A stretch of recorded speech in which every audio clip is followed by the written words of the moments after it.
भारत देश त्योहारों और उत्सव का देश है और हमारे और आपके सामने एक बार फिर मौका है देश के सबसे बड़े लोकतांत्रिक त्योहार में शामिल होने का। 4 जून 2024 आजाद हिंदुस्तान के सियासी सफर की वो तारीख जिस दिन बहुत कुछ तय होने वाला है। ये तारीख ना केवल बीजेपी और कांग्रेस का सियासी भविष्य तय करेगी बल्कि जीत और हार की बिल्कुल एक अलग पटकथा भी प्रसारण होगी। 2024 का लोकसभा अपने आप में अनोखा होने वाला है, हर बार से बिल्कुल अलग। ऐसा शायद पहली बार ही हो रहा है कि कोई सत्ताधारी दल ने इतने आत्मविश्वास के साथ 400 पार का नारा दे दिया, 400 सीटों पर जीत का दावा कर दिया, तो वहीं 2 दर्जन से अधिक विपक्षी दल एकजुट होकर दुनिया की सबसे बड़ी पार्टी को चुनौती दे रहे हैं। नमस्कार, मैं हूं अदिति नागर और पॉलिटिकल कॉरिडोर में आज बात उन 2 सियासी दलों की जिन्होंने सत्ता का अर्श और फर्श दोनों देखा है।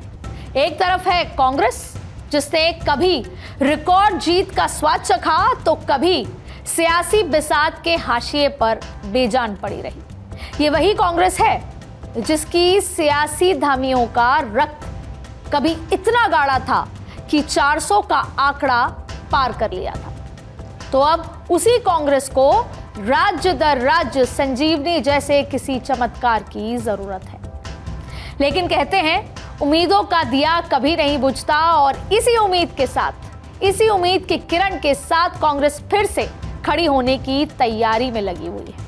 तो वहीं दूसरी तरफ है भारतीय जनता पार्टी। एक वक्त 2 लोकसभा सीटों वाली पॉलिटिकल पार्टी कही जाती थी, जो आज जीत के अब तक के सारे रिकॉर्ड तोड़ने की तरफ बढ़ रही है।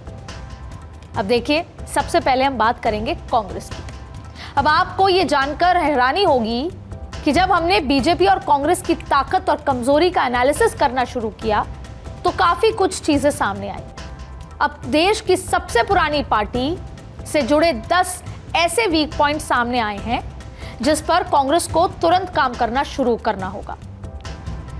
अब भैया, कांग्रेस ऐसा करे या ना करे, ये तो उनके कार्यक्षेत्र पर डिपेंड करता है। लेकिन हमारा काम क्या है?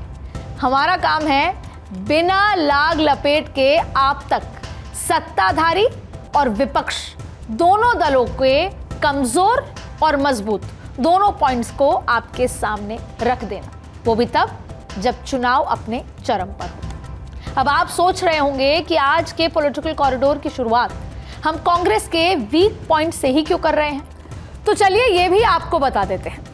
दरअसल भारत की डेमोक्रेसी बीते 70 साल में काफी मजबूत हुई है और इसमें विपक्ष की बड़ी भूमिका रहती है, जिसका काम है सत्ता को लगातार आईना दिखाते रहे। और आज के दौर में यह काम किसका है? सही सोच रहे हैं आप, ये काम है कांग्रेस पार्टी का। इसीलिए यह बेहद ज्यादा जरूरी है कि चर्चा की शुरुआत उसी कमजोर कड़ी से हो जिसे मजबूत कर एक पार्टी नहीं बल्कि भारत की डेमोक्रेसी को मजबूत किया जा सके। तो चलिए पहले फटाफट एक नजर उन 10 कमजोर कड़ी पर डाल देते हैं जिसकी वजह से आज कांग्रेस देश की सियासी बिसात पर धराशायी पड़ी है। पहली कमजोर कड़ी है मोदी वर्सेस हु। भाजपा के पास मोदी का चेहरा तो कांग्रेस के पास किसका? भले ही कांग्रेस कह रही है राहुल गांधी हो, लेकिन क्या राहुल गांधी और नरेंद्र मोदी को देश की जनता बराबर आंक रही है? ये 2 तस्वीरें जो आप अपनी स्क्रीन पर अभी देख रहे हैं, ये दोनों तस्वीर 2014 चुनाव के ठीक पहले की है। उस वक्त एक चेहरे के जिम्मे एक राज्य की जिम्मेदारी थी तो दूसरे चेहरा उस वक्त की सियासी सत्ताधारी दल का सबसे ताकतवर चेहरा था। ये दोनों चेहरे आप गौर से देखिए, फिर उन पर बात करेंगे। अब देखिए, ये जो चेहरा जिसकी हम बात कर रहे हैं कि सत्ताधारी दल का सबसे ताकतवर चेहरा था, जिसके इर्द गिर्द भारत का पूरा मंत्रिमंडल और सत्ताधारी दल के सभी दिग्गज थे।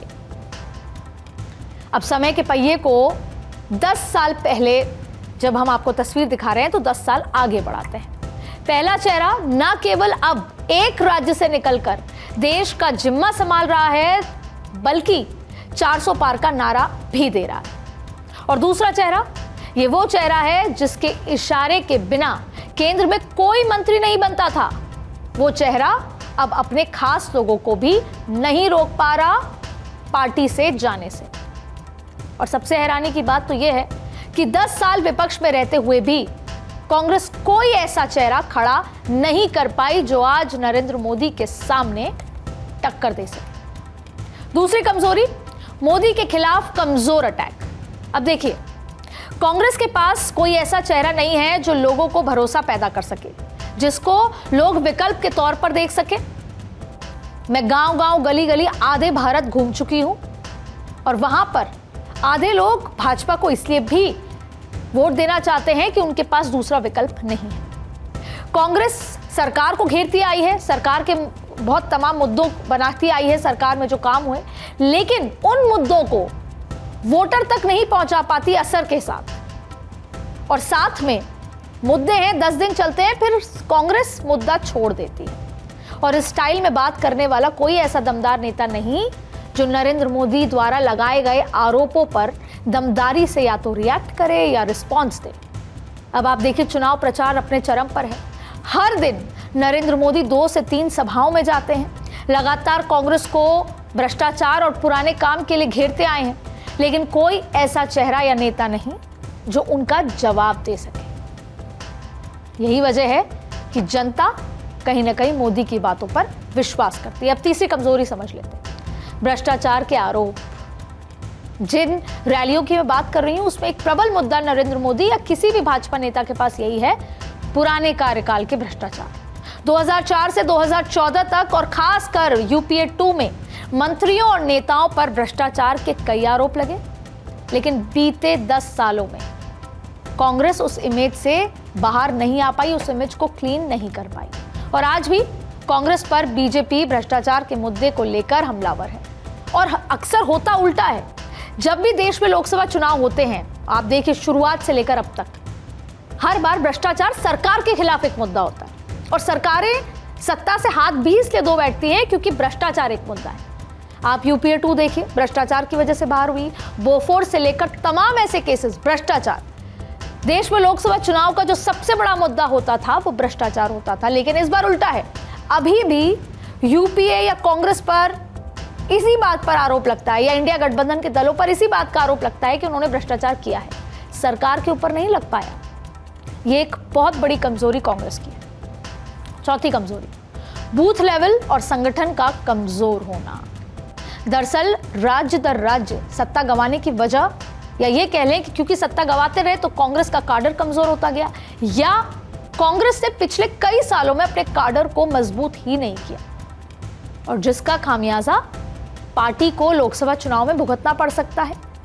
इसका नतीजा यह भी है कि जमीन पर काडर और वर्कर में वो उत्साह नहीं है, और काडर वर्कर के में कमी बहुत है। ये एक बहुत बड़ी कमजोरी है, क्योंकि भारतीय जनता पार्टी की यही ताकत है। अब फंड का संकट। हाल ही में कांग्रेस के कोषाध्यक्ष ने आरोप लगाया था कि कांग्रेस के खाते को फ्रीज कर दिया गया है, जबकि साल 2019 के चुनाव में ही कांग्रेस ने 800 करोड़ खर्च किए थे। अब देखिए, कमजोर आउटडोर कैंपेन। आप अपने घर से निकले हैं और आप जिस भी दिशा में जाना चाहें, आप 500 किलोमीटर निकल जाइए, आपको भारतीय जनता पार्टी का, नरेंद्र मोदी का, लोकल लीडर्स का बड़े बड़े पोस्टर दिखेंगे। और ये कहते हैं ना कि out of sight out of mind, आपको कांग्रेस का पोस्टर ही नहीं दिखेगा। थोड़ा बहुत जो चुनाव प्रचार या कैंपेन हुआ वो भारत जोड़ो यात्रा का हुआ, लेकिन लोकसभा चुनाव में जिस तरह का कैंपेन होना था, आपको सड़कों पे कोई आउटडोर कैंपेन नहीं नजर आएगा। और ये कांग्रेस खुद मानती है कि हमारा आउटडोर कैंपेन कमजोर है, और ये एक बड़ी कमजोरी साबित हो सकती है, क्योंकि मैंने कहा out of sight out of mind. पूरे देश में जिस तरह पीएम मोदी और बीजेपी के पोस्टर लगाए गए, उसकी तुलना में कांग्रेस का कैंपेन बहुत वीक है। कांग्रेस पार्टी के सामने पार्टी में पलायन, जिसका जिक्र हम लंबे समय से कर रहे हैं, आज ये नेता गया, कल वो नेता गया, आज ये करीबी नेता चला गया, ये युवा नेता गया, तो ये दिग्गज नेता चला गया। हाल ही में कांग्रेस के कई नेताओं ने कांग्रेस को छोड़ दिया। इतना ही नहीं, तकरीबन सभी ने सनातन विरोधी एजेंडे को लेकर कहा।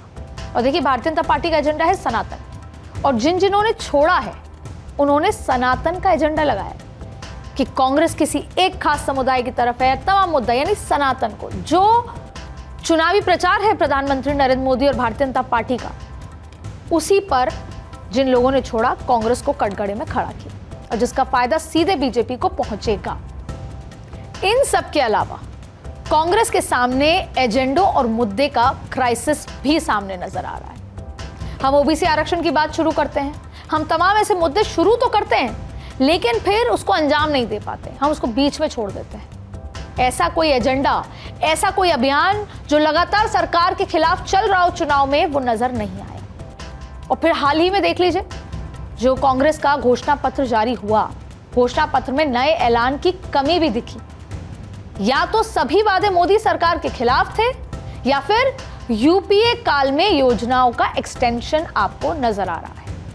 अब हाल ही में हुए विधानसभा चुनाव को 2024 का सेमीफाइनल कहा गया था, और जिसमें हिंदी पट्टी में, जहां कांग्रेस 2 राज्यों में थी, मध्य प्रदेश, छत्तीसगढ़, राजस्थान, इनमें से 2 राज्यों में कांग्रेस थी, वहां पर विधानसभा चुनाव हार जाना एक परसेप्शन की लड़ाई में पीछे हो जाना है, और जिसकी वजह से भी कांग्रेस पार्टी के ग्रास रूट लेवल कार्यकर्ताओं का मॉरल तो डाउन है ही, साथ में परसेप्शन की लड़ाई जो जनता के बीच में जाती है, उसमें भी कांग्रेस पिछड़ गई, जिसका असर इस चुनाव में आपको साफ नजर आएगा। और इंडिया गठबंधन की एकजुटता में भी उसका असर नजर आया। तो ये तमाम कमजोरियां थी। अब देखिए, ऐसा नहीं है कि कमजोर कड़ी केवल कांग्रेस की तरफ है।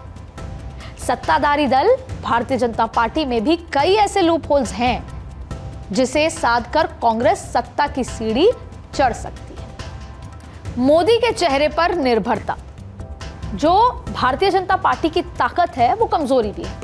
2014 और 2019 दोनों ही चुनाव में कई ऐसे चेहरे जीत कर आए जो केवल नरेंद्र मोदी के नाम पर, उनकी लहर पर जीत गए। और इस बार के चुनाव में भी प्रधानमंत्री मोदी के चेहरे पर ही जो प्रत्याशी हैं, वो चुनाव लड़ने और जीतने का दम भर रहे हैं। बीजेपी तो बीजेपी, एनडीए के तमाम घटक दल भी पीएम मोदी के सहारे ही 24 चुनाव में ताल ठोक रहे हैं। फिर चाहे वो बिहार के खुद को मोदी का हनुमान बताने वाले चिराग हों, या थक हार कर फिर से सत्ता का स्वाद चखने की कोशिश में लगे चंद्रबाबू नायडू। अब यहां एक बात समझ लीजिए, देश में 543 लोकसभा सीट्स हैं। अब पीएम मोदी तो हर सीट पर जाकर चुनाव प्रचार नहीं कर सकते।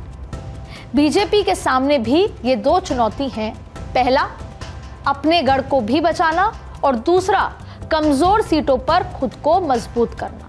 और ऐसे में बीजेपी करे तो क्या करे, क्योंकि आप देखिए, राजस्थान नॉर्थ का राज्य है, हाल ही में सरकार भारतीय जनता पार्टी की आई है, लेकिन किस तरीके से जहां जहां पर भी जो सर्वे में इंटरनल, जो जितनी बातचीत होती है इंटरनल सर्वे में, पता लग रहा है कि जो सीटें कमजोर हैं, वहां केवल और केवल नरेंद्र मोदी के चेहरे पर ही लगातार चुनाव प्रचार किया जा रहा है। दूसरी कमजोर गड़ी पर आई है जांच एजेंसियों को लेकर आरोप। ये बीजेपी का मजबूत पहलू भी है, तो यही कमजोर पहलू भी है।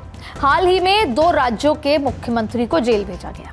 हालांकि हेमंत सोरेन ने इस्तीफा दे दिया, लेकिन केजरीवाल अब भी मुख्यमंत्री बने हुए। अब आप जानते हैं इससे विपक्ष को क्या मिला। मुद्दा, इस एक्शन की वजह से बिखरा हुआ इंडिया चुनाव में ना सही, मंच पर तो एक नजर आ रहा है, और बीजेपी के खिलाफ बयानबाजी करने के लिए भी उनको एक मुद्दा मिल गया है। अब बीजेपी आज दुनिया की सबसे बड़ी पॉलिटिकल पार्टी है, लेकिन हर जगह संगठन मजबूत नहीं है। जैसे दक्षिण के राज्य हुए जम्मू कश्मीर, नॉर्थ ईस्ट के राज्य बिहार, महाराष्ट्र के क्षत्रपों पर निर्भरता, ये तमाम वो राज्य हैं जहां के क्षत्रपों पर निर्भरता। और अमित शाह ये बात किया करते थे, क्योंकि अमित शाह संगठन के वो मजबूत चेहरे हैं जिन्होंने उत्तर प्रदेश, नॉर्थ ईस्ट, इन सभी जगह संगठन को बनाया। और वो ये कहते थे, जब उनको राष्ट्रीय अध्यक्ष बनाया गया, तो वो ये अक्सर ही बात किया करते थे कि मुझे 2 साल साउथ इंडिया में रहना है, जिससे कि वहां के संगठन को मैं मजबूत कर सकूं। और भारतीय जनता पार्टी का स्वर्णिम टाइम भी वो यही बताते हैं कि जब संगठन इन राज्यों में भी मजबूत हो जाएगा। तो ये कहीं ना कहीं संगठन मजबूत नहीं होने के चलते ये एक negative point Bharatiya Janata party का है। लेकिन एक खास बात, ओवर कॉन्फिडेंस। मैंने खुद भी देश के कई इलाकों में इस बात को महसूस किया, इसीलिए आज आपके सामने रख रही हूं। दरअसल भारतीय जनता पार्टी के कई ऐसे वर्कर जिनसे मुलाकात हुई, वो जीत को लेकर एकदम निश्चिंत है, आश्वस्त है, और उनको लगता है नरेंद्र मोदी जी हैं हमारे साथ, वो कर ही लेंगे। देखिए, भारतीय जनता पार्टी की जीत में सबसे इंपॉर्टेंट कड़ी है कार्यकर्ता। जीत होने के बाद श्रेय भी कार्यकर्ताओं को ही जाता है। वो कार्यकर्ता जब घर से निकलता है, घर घर तक जाता है, तो माहौल बनता है। और इस बार कई जगह ऐसे देखने को मिला कि कार्यकर्ता आश्वस्त है, इसलिए उस मेहनत के साथ, उस जोश के साथ काम नहीं कर रहा, क्योंकि वो ऑलरेडी ही ओवर कॉन्फिडेंस में है।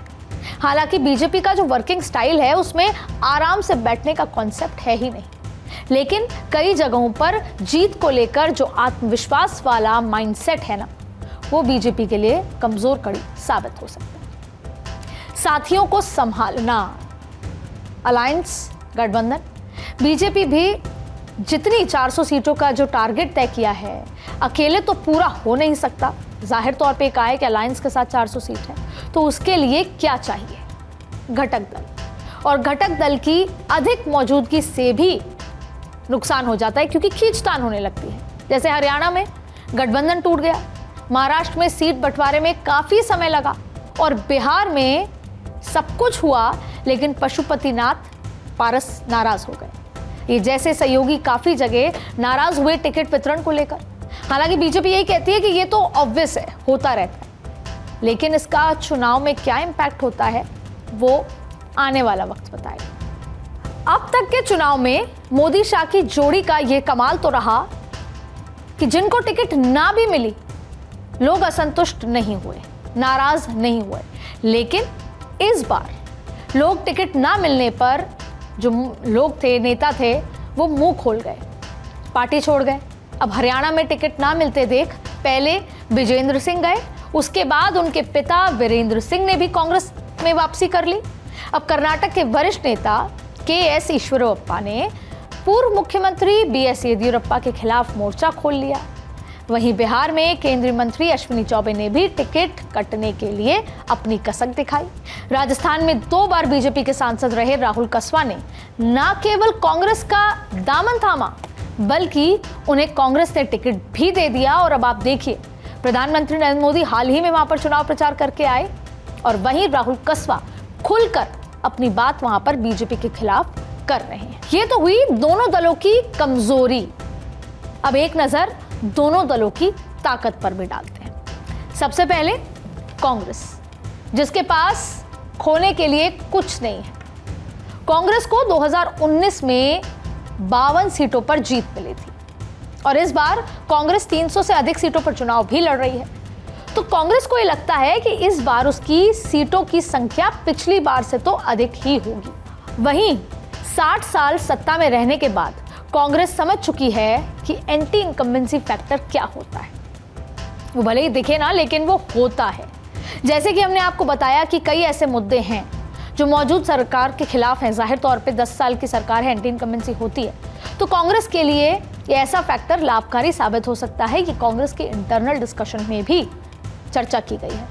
अब जैसे उनको लगता है कि किसानों का मुद्दा, कांग्रेस को तो ये भी लगता है कि जो अभी फिलहाल मुद्दे बने हैं वो कांग्रेस के लिए बहुत ज़्यादा स्ट्रॉन्ग पॉइंट हो सकते हैं, जिसमें इलेक्टोरल बॉन्ड भी एक मुद्दा है, जिसमें भाजपा बैकफुट पे है, ऐसा कांग्रेस का एनालिसिस है।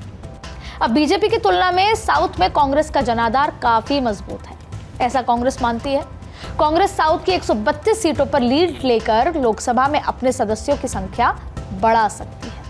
हाँ, अगर बात करें कुछ ऐसे राज्य जैसे कर्नाटक हुआ, तेलंगाना हुआ, वहां भले ही कांग्रेस अपने आप को मजबूत कम मानती है, लेकिन बाकी ऐसे राज्य हैं जहां पर खुद को और घटक दलों को वो आगे मान रही है।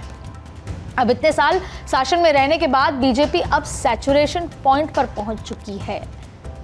नॉर्थ की अगर बेल्ट की बात करें तो वहां सैचुरेशन है, 100% रिजल्ट है, 90% रिजल्ट है। उसको रिपीट ना कर पाना या कर पाना, और इस पर जो एनालिसिस है उसको देखा जाए तो कांग्रेस को ये लगता है कि ये सैचुरेशन पॉइंट रिपीट करना ज़रूरी नहीं है कि हो जाए। और उसका एक बड़ा फैक्टर ये भी है कि धारा 370 राम मंदिर जैसे मुद्दे को बीजेपी पहले ही पूरा कर चुकी है, तो अब बीजेपी के पास कोई बहुत ज़्यादा एग्रेसिव एजेंडा नहीं है। तो वो एक सैचुरेशन पॉइंट कांग्रेस अपनी मजबूती मानती है। वहीं इंडिया अलायंस अगर कांग्रेस के लिए कमजोर कड़ी है तो इससे कांग्रेस को कुछ राज्यों में फायदा भी मिल रहा है। दिल्ली, बिहार, महाराष्ट्र ऐसे राज्य हैं जहां पर कांग्रेस का काडर खत्म हो चुका है। वहां कांग्रेस को साथी मिलने से चुनाव प्रचार की बात करें या वोटर रिटेन करने में फायदा मिल सकता है। देखिए, मल्लिकार्जुन खड़गे को राष्ट्रीय अध्यक्ष बनाया, यह भी एक स्ट्रांग पॉइंट कांग्रेस के लिए है। पहला कि वो गांधी परिवार से बाहर के व्यक्ति हैं, दूसरा उनकी गांधी परिवार से अच्छे रिश्ते हैं, और तीसरा वो दलित चेहरे हैं। तो जो परिवारवाद का तमका है वो हटाने में कोशिश मिली, फायदा मिला। खड़गे बुजुर्ग हैं, दलित हैं और दक्षिण की राजनीति में अपनी पकड़ रखते हैं, जिसका फायदा उठाने के लिए कांग्रेस चुनाव में मानती है कि इसका फायदा उनको मिल सकता है। मीडिया रिपोर्ट्स के अनुसार कांग्रेस ने इस बार उन सीटों से तौबा कर ली है जहां पिछले चुनाव में कांग्रेस 3 से 4 नंबर पर रही। वो सीटें उन्होंने इस बार घटक दलों को दे दी हैं। इससे 2024 चुनाव में कांग्रेस का स्ट्राइक रेट बढ़ेगा, क्योंकि कांग्रेस के लिए जरूरी है कि वो अपना स्ट्राइक रेट बढ़ाए। ऐसे में ज्यादातर सीटें इस बार, जिस पे वो दूसरे, तीसरे, चौथे, खासतौर पे तीसरे और चौथे नंबर पे थी, वो इस बार घटक दलों को दे दी है। बीते 10 साल में या कहें उससे भी पहले राहुल के पॉलिटिकल कैपेबिलिटी पर कई सवाल उठे हैं, लेकिन 2024 चुनाव से ठीक पहले एक बार फिर भारत जोड़ो न्याय यात्रा या भारत जोड़ो यात्रा जो 1 पार्ट 2 थी, उसके जरिए अगर कांग्रेस का जनाधार बड़ा हो या ना बड़ा हो, काडर बड़ा हो या ना बड़ा हो, राहुल गांधी जो कि सोल उनके चेहरे हैं कांग्रेस के, उसकी इमेज इंप्रूव हुई है, इमेज सुधारने में काफी मदद मिली है। यह भी एक उनकी स्ट्रॉन्ग पॉइंट माना जा सकता है। अब जैसे कि हमने आपको बताया कि बीजेपी के कई उम्मीदवार पीएम मोदी के चेहरे के भरोसे हैं, तो कांग्रेस लोकल मुद्दों पर चुनाव घमासान की कोशिश कर रही है। यह बात सही है कि कांग्रेस की तुलना में बीजेपी मजबूत स्थिति में है। बीजेपी की सबसे बड़ा ब्रह्मास्त्र है नरेंद्र मोदी का चेहरा, और जिसके जरिए पिछले 2 चुनाव में बीजेपी को जबरदस्त जीत मिली, और इस बार भी वही उम्मीद है। बीजेपी 400 के आंकड़े को पार करने को लेकर कॉन्फिडेंट इसीलिए है क्योंकि उनके पास नरेंद्र मोदी का चेहरा है। वहीं प्रधानमंत्री मोदी चेहरे के साथ साथ बीजेपी के पास अमित शाह की रणनीति है, जो पिछले 2 चुनाव में काफी कारगर साबित हुई। बूथ लेवल पर पन्ना प्रमुख के लिहाज से वर्कर्स तक पहुंचने की पूरी रणनीति बनाकर बीजेपी ने उत्तर प्रदेश से लेकर कई राज्यों में प्रचंड जीत हासिल की और ग्राउंड पर अपने वर्कर खड़े किए। अपनी सबसे ओल्ड, जो ग्रैंड ओल्ड स्ट्रैटेजी जिसे कहें, वो उनकी लगातार काम करती आई है हर चुनाव में, और इस चुनाव में भी उसको लागू किया जा रहा है। बीजेपी के पास राष्ट्रवाद और सनातन जैसी इमेज है, मुद्दे हैं। जो राम मंदिर के प्राण प्रतिष्ठा की बात करें, धारा 370 हो या CAA जैसे फैसलों से बना है, जो परसेप्शन, जो इमेज बनी है, वो भी एक बहुत बड़ी ताकत है। साथ ही UAE में मंदिर का उद्घाटन, उस कार्यक्रम में प्रधानमंत्री मोदी की सनातन वाली इमेज को घर घर तक पहुंचाया। इसके साथ साथ UAE जैसे इस्लामिक कंट्री में प्रधानमंत्री मोदी ने मंदिर बनवाया। उसके अलावा अगर हम बात करें कि 3 तलाक की बात हो, तो वो अपनी एक इमेज को भी, सबका साथ सबका विकास वाली इमेज को भी साथ लेकर चली। वहीं 18 अप्रैल को अब रामनवमी है, वो एक बहुत बड़ा मास्टर स्ट्रोक बीजेपी के लिए होने वाला है। जब राम मंदिर की प्राण प्रतिष्ठा की गई, उसके बाद से अब तक चुनाव प्रचार तो चल रहा है, लेकिन 19 तारीख को चुनाव है और 18 तारीख को रामनवमी, यानी कि प्रभु श्री राम का जन्म की तिथि। ऐसे में पूरे देश में भारतीय जनता पार्टी रामनवमी को उसी तरीके से सेलिब्रेट करेगी जिस तरीके से राम मंदिर में रामलल्ला की प्राण प्रतिष्ठा को किया गया था। भारतीय जनता पार्टी हर मौके पर चौका लगाना जानती है, और 18 अप्रैल को रामनवमी को लेकर बीजेपी ने देश भर में बड़े कार्यक्रम की तैयारी की है, और उसके अगले ही दिन यानी 19 अप्रैल को पहले चरण का चुनाव है। स्वाभाविक है इसका असर उस दिन की वोटिंग पर आपको देखने को मिल सकता है। बीजेपी गठबंधन में अहम भूमिका में है, कांग्रेस से अधिक सीटों पर चुनाव भी लड़ रही है। स्वाभाविक कि इससे बीजेपी का स्ट्राइक रेट भी अधिक होगा। वहीं हिंदी पट्टी के राज्यों में बीते 10 सालों में 100% जीत हासिल करना, यह भी एक कॉन्फिडेंस की काफी बड़ी वजह है। अब चुनाव प्रचार की बात करें तो बीजेपी तारीखों के ऐलान के साथ ही एक्शन मोड में है। वैसे तो 24 घंटे 365 दिन वो चुनावी मोड में होती है, लेकिन आक्रामक चुनाव अभियान के जरिए बीजेपी के तकरीबन हर नेता रोजाना 2 से 3 लोकसभा क्षेत्र में अपना दौरा कर रहे हैं। पिछली बार प्रधानमंत्री मोदी की 142 रैलियां हुई और इस बार चुनाव लंबा चलेगा तो यह आंकड़ा 200 पार होता नजर आ रहा है। बीजेपी के साथ महिलाओं का एक मजबूत वोट बैंक है। लाडली बहना योजना से मध्य प्रदेश के चुनाव के नतीजे आपके सामने हैं और इस लोकसभा चुनाव में भी आपको वो पूरा नजारा देखने को मिल सकता है। 3 तलाक को खत्म कर मुसलमान महिलाओं को भी साथ लिया गया और साथ में हाल ही में जो बिल पास हुआ है महिला आरक्षण का, उससे भी लोकसभा चुनाव में महिलाओं का बढ़ चढ़ के वोट बीजेपी को मिल सकता है। तो दोनों दल अपने अपने कमजोर और मजबूत कड़ी के साथ आगे बढ़ रहे हैं। दोनों धड़ों की कोशिश एक ही है, सत्ता पाने की या कहें सीटों की संख्या बढ़ाने की। अगर कांग्रेस की बात करें तो उसका मूल उद्देश्य है अपने गठबंधन के साथ मिलकर भाजपा की सीटें कम की जाए। लेकिन सवाल एक ही है, क्या जनता की आवाज और उससे जुड़े मुद्दे ही राजनीतिक वोटों में तब्दील होंगे या फिर सनातन धर्म व्यक्तिगत टिप्पणियां जो की जाती हैं और चुनाव में प्रचार प्रसार की ताकत चुनावी हवा का रुख मोड़ने का मादा रखती है।